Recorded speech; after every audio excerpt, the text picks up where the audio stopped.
শিক্ষামন্ত্রীর আশ্বাস, কিন্তু তারপরেও নিজেদের জায়গায় অনড়। আজকেও পথে চাকরিহারারা অবস্থান বিক্ষোভের সিদ্ধান্ত অনশন চালিয়ে যাচ্ছেন 3 জন। কি বক্তব্য উঠে আসছে?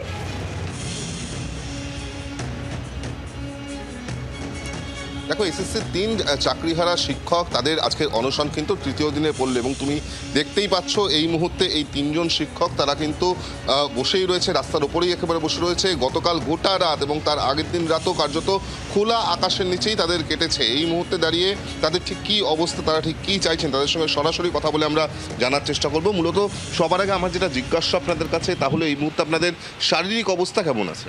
শারীরিক অবস্থা কেমন আমরা জানি না, চিকিৎসকরা বলতে পারবে। 3 দিন হয়ে গেল অবস্থানে, 4 দিন চিকিৎসকরা বলতে পারবে। আমরা স্পেসিফিক বিষয়ে বসে আছি। এসএসসির চেয়ারম্যান আমাদের কাছে স্বীকার করেছেন যোগ্যদের তালিকা তিনি প্রস্তুত রেডি আছে, এবং ওএমআরের মিরর কপি যেগুলো 23 লক্ষ তার কাছে আছে।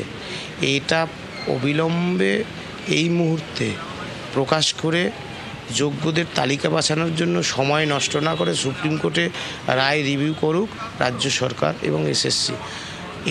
এটা হলেই আমরা অনশন প্রত্যাহার করব, অবস্থান তুলব। নইলে শরীরে যতক্ষণ প্রাণ আছে, আপনাদের দর্শকদের মাধ্যমে জানাচ্ছি, এখানে ভেদাভেদ, বড় ছোট রাজনীতি এটা ওটা বুঝি না। আমার চাকরি বাঁচানোর জন্য আমি লড়ছি, এত বেশি কিছু বলার প্রয়োজন নেই। আমি বসে আছি, আমি অনশনে আছি, আমি থাকবো। মুখ্যমন্ত্রীর উদ্দেশ্যে বক্তব্য, দিদি আপনিও অনশন করেছেন, তামাশা করবেন না। আমাদের শরীর ভাঙছে, মনে জেদ বাড়ছে। চাকরিটা ফিরিয়ে দিন, ওএমআর কপিটা আপলোড করে দিন, যোগ্যদের তালিকা দিন। আপনার কাছে রয়েছে, অনলাইনে রয়েছে, শুধু সময়ের অপেক্ষা। আর এইভাবে আমাদের জীবন নিয়ে ছিনিমিনি খেলবেন না। গতকাল শিক্ষামন্ত্রীর সঙ্গে আপনাদের প্রতিনিধিদের বৈঠক হয়েছে, সেখানে বলা হয়েছে যে 21 তারিখে কিছু জিনিস প্রকাশ করা হবে। তো আপনারা তাতে কি আশ্বস্ত? না না না, আমাদের যোগ্য যারা শিক্ষাকর্মীদের কিছু প্রতিনিধির আলোচনা করেছে শুনেছি, কিন্তু আমাদেরকে ডাকা হয়নি। ওই মিটিংটা সম্পূর্ণ ললিপপ। কেন ললিপপ আপনার দর্শকদের বলি।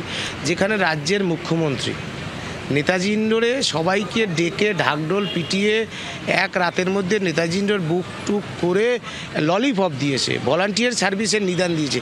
সেখানে ব্রাত্য বসু সামান্য একটা মন্ত্রী, সে কি দেবে?